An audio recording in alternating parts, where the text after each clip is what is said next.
Gue nggak ngomongin. Bisa.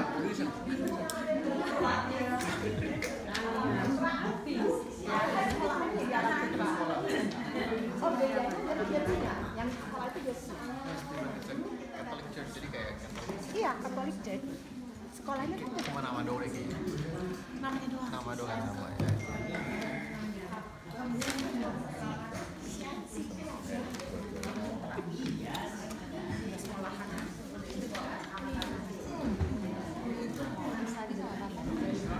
Sama Mary.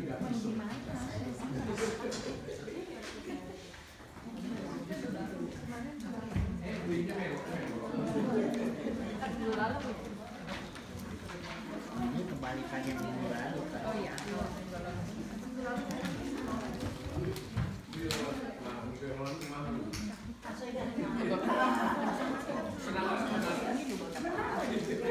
Makan nasi kan.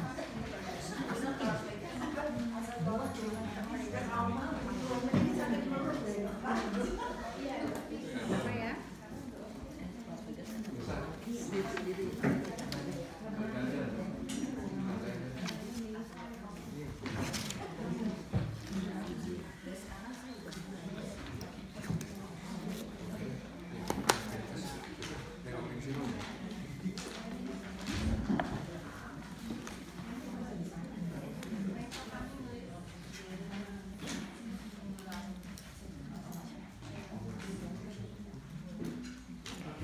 Mari kita buka kitab Bilangan pasal 21. Please turn your Bible to the book of Numbers chapter 21.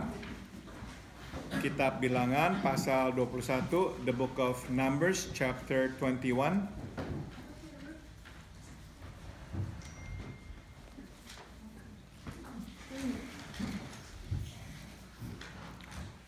Kita membaca ayat 4 hingga ayat 9. And we are going to read from verse 4 to verse 9. Bilangan pasal 21. Mau dicatat aja.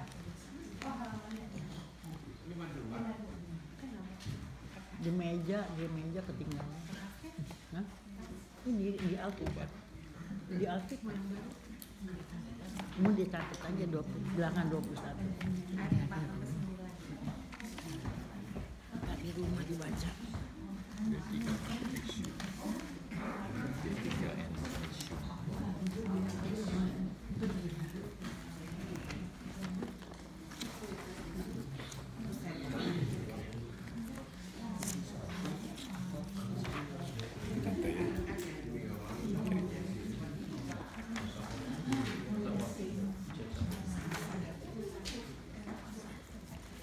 Mari kita baca Bilangan pasal 21 ayat 4 hingga ayat 9. Numbers chapter 21 verse 4 to verse 9. Let's read this together. 1, 2, 3.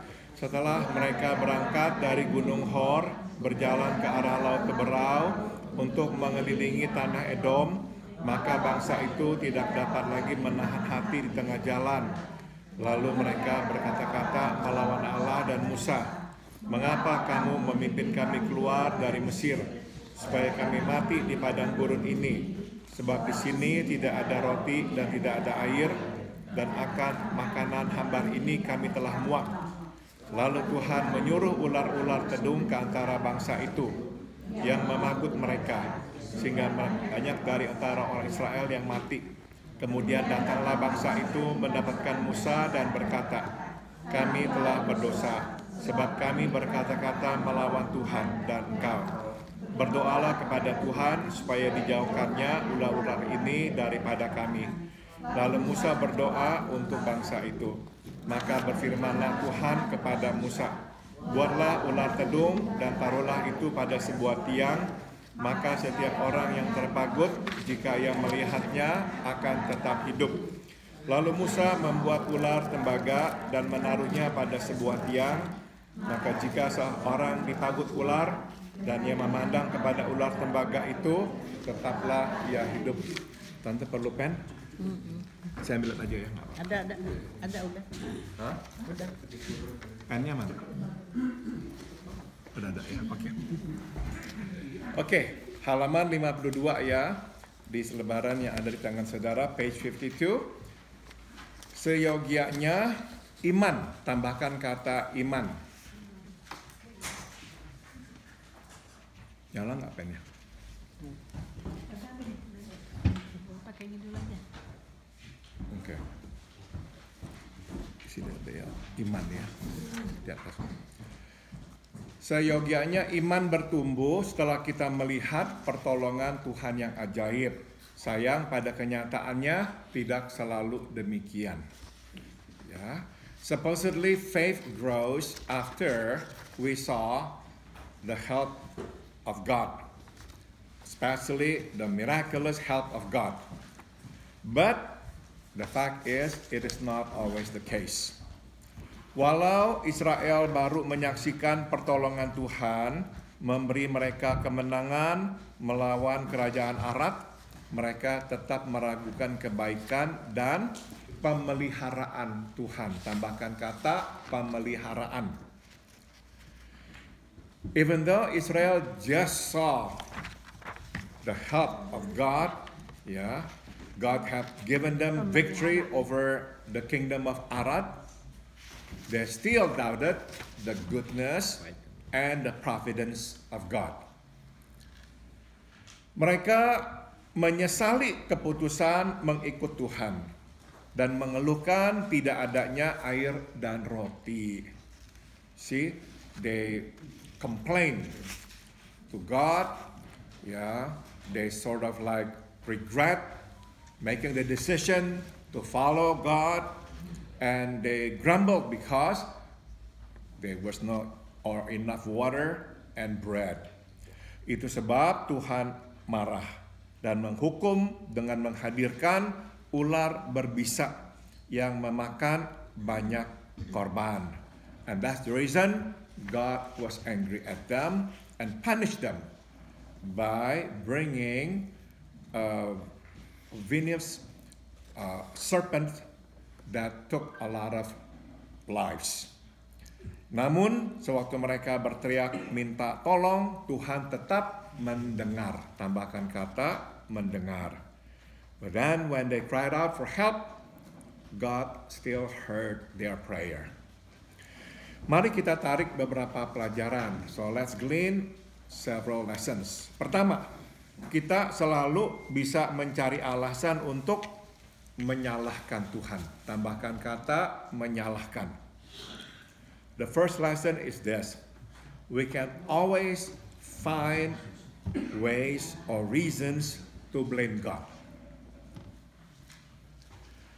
Memang benar bahwa air dan makanan tidak berlimpah, tapi sebenarnya cukup.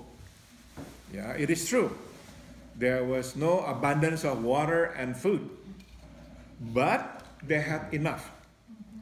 Setiap kali tidak ada air, Tuhan menyediakan. Tambahkan kata menyediakan. Every time there was no water, God provided. Memang tidak banyak pilihan roti dan daging, tetapi mereka makan roti dari surga dan juga makan daging burung puyuh. It's true, there were not too many selections of the bread and the meat, but they ate manna, bread from heaven, and they also ate quail. Jadi tidak seharusnya mereka berkata bahwa tidak ada makanan dan minuman. So it wasn't right for them to complain that there was no food or water. Yang keterlaluan adalah mereka menggerutuk bahwa roti yang disediakan Tuhan itu hambar, atau lebih tepatnya sangat tidak enak dan tidak bermutu. Tambahkan kata bermutu. But what was outrageous about it is that they grumbled that the bread that God gave them was like tasteless. But actually the word for it is not only tasteless, but it's like despicable. It's like disgusting. So they really look down. Yeah, they really did not appreciate what God had given them. Nah, kadang kita pun melakukan hal yang serupa. Kita menyalahkan Tuhan atas setiap kesusahan. Tambahkan kata kesusahan. Atau problem ya. At times we do the same. We blame God for every trouble, every problem. Kita lupa pertolongannya dan pemeliharaannya. Ya, suddenly we just don't remember the helps that He has given us in the past. We don't remember how He has taken care of us. Dan ini nih, kita menghina pemberiannya. Tambahkan kata menghina. And on top of it all, sometimes we also revile God's gifts, what He has done for us, as if it meant nothing to us. Nah, sebaliknya, kita mesti mengingat kebaikan Tuhan. We should remember the goodness of God. Seperti Ayub, kita pun harus berkata, apakah kita mau menerima yang baik dari Allah, tapi tidak mau menerima yang buruk? Like Job, we too must say, do we only want to accept that which is good from God and do not want to accept that which is bad? Jangan lupakan kebaikan Tuhan. Tambahkan kata kebaikan. Terutama kebaikannya mengirim putra tunggalnya untuk mati bagi dosa kita. Particularly, His goodness to send His one and only Son for us, to die for us. Jangan lupakan penderitaan Yesus di kayu salib karena kasih-Nya kepada kita. Do not forget Jesus' suffering on the cross because of His love for us. Pelajaran yang kedua. Tuhan mengampuni tapi Ia pun menghukum. Tambahkan kata menghukum. The second lesson we can learn is God forgives, but He also punishes. Lewat kematian Yesus, kita telah dibebaskan dari hukuman dosa, yaitu kematian kekal, hidup terpisah dari Tuhan. Tapi itu tidak berarti bahwa kita dibebaskan dari hukuman dosa selama kita hidup di dunia. Tambahkan kata dunia. Through the death of Jesus, we have been freed from the penalty of sin, which is eternal death, forever separated from God. But it doesn't mean that while we are on earth, we are actually exempted or freed from the punishment of sin. Terpenting untuk kita ketahui adalah, selain untuk menegakkan keadilan, Tuhan menghukum untuk menyadarkan kita. Tambahkan kata menyadarkan. What's important for us to know is that it's not only to uphold justice. When God punishes us, He actually wants to remind us. Sebagaimana dapat kita lihat di sini, setelah dipagut ular, barulah Israel bertobat. As we can see here, after being bitten by the snakes, Israel repented. Ya, Tuhan mengingatkan dan terus mengingatkan, tapi bila kita tidak menghiraukannya, maka Ia akan mengirim ular atau masalah untuk memagut kita supaya kita bertobat. Tambahkan kata bertobat. Ya. So God will warn us and will warn us again and again. But if we ignore his warning, one of these days he is going to send a snake or a problem to bite us. So we will repent.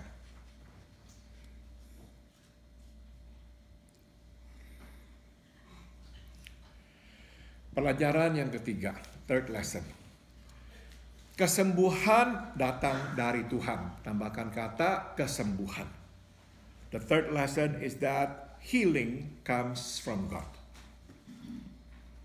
Tuhan meminta Musa membuat ular tembaga dan menaruhnya di atas tiang.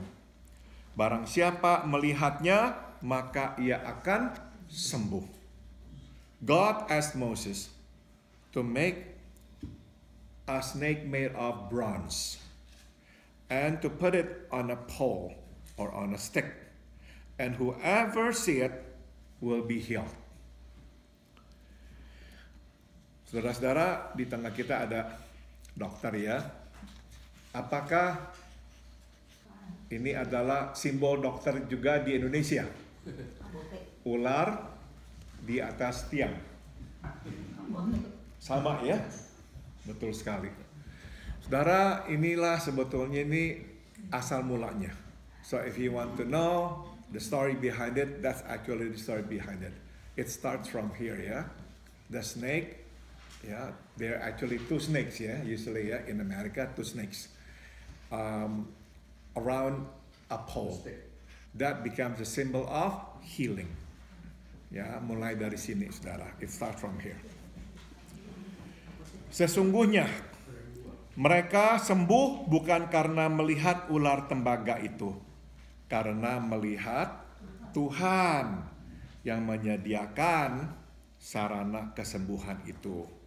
The truth is, they were healed not because they saw that bronze snake, but they saw God who provided the means for healing.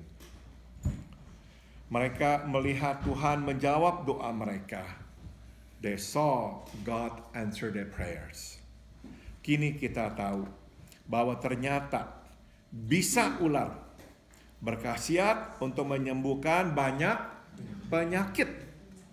Tambahkan kata penyakit. Now, today, we now know that actually the venom of the snake is good for healing. Kita tahu tidak itu saudara-saudara?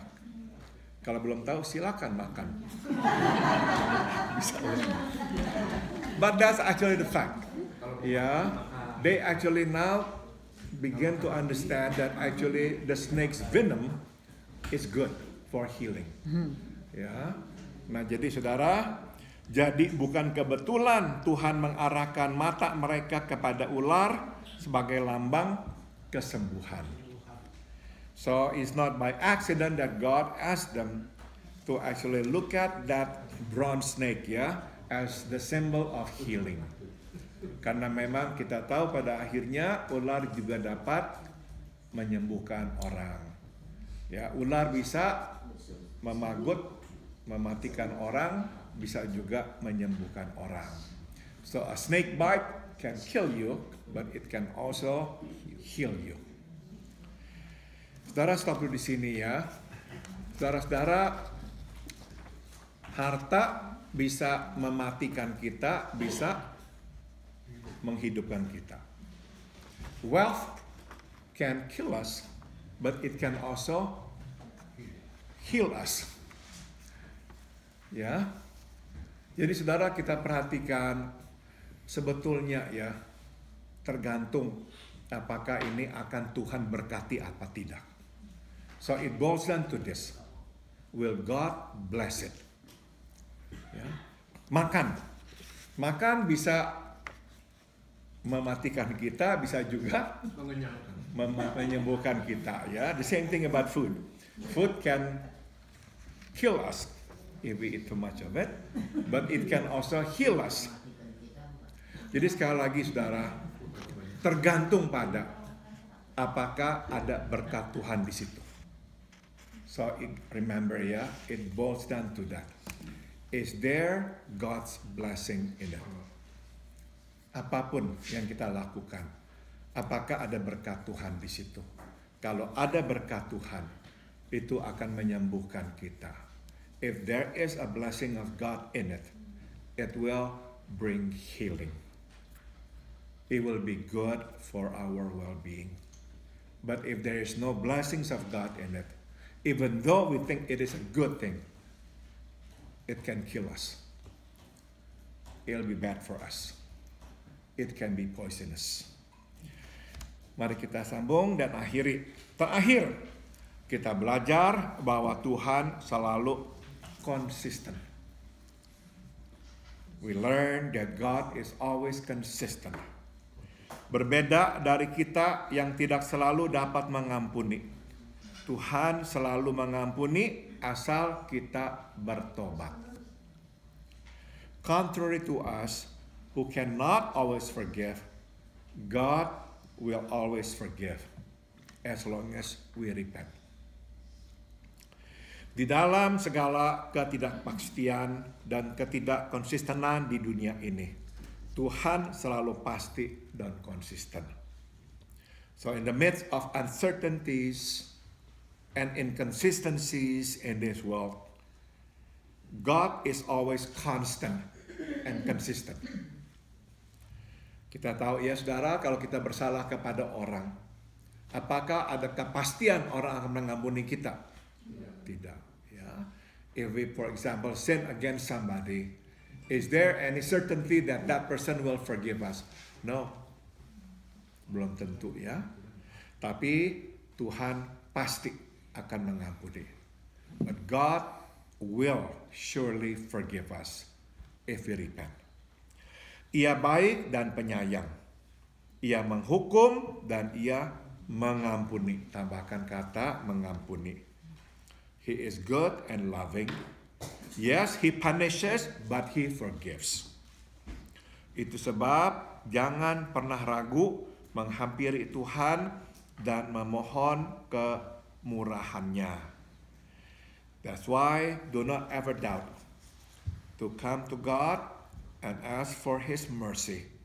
Sebagaimana dikatakan di Ibrani 4 ayat 16, as said in the book of Hebrews chapter 4 verse 16. Sebab itu, marilah kita dengan penuh keberanian menghampiri takhta kasih karunia, supaya kita menerima rahmat dan menemukan kasih karunia untuk mendapat pertolongan kita pada waktunya. Therefore, let us approach with boldness the throne of grace, so that we will receive His mercy and find His grace, so that we can get the help that we need in time. Kita berani bukan karena kita tidak tahu diri, melainkan karena tahu Tuhan bahwa Ia pasti, tambahkan kata pasti, menerima kita di takhta kasih karunia-Nya. We are bold. We have the courage, not because we are tidak tahu diri. Ini nggak ada terjemahannya loh saudara. Not because we are like tidak tahu diri apa aja in English. Yeah, but we know God will always forgive us. Yeah. At His throne of grace, He will always forgive us.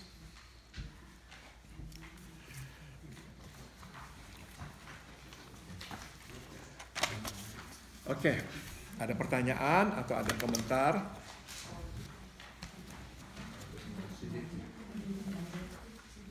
Oke, kalau nggak ada, kita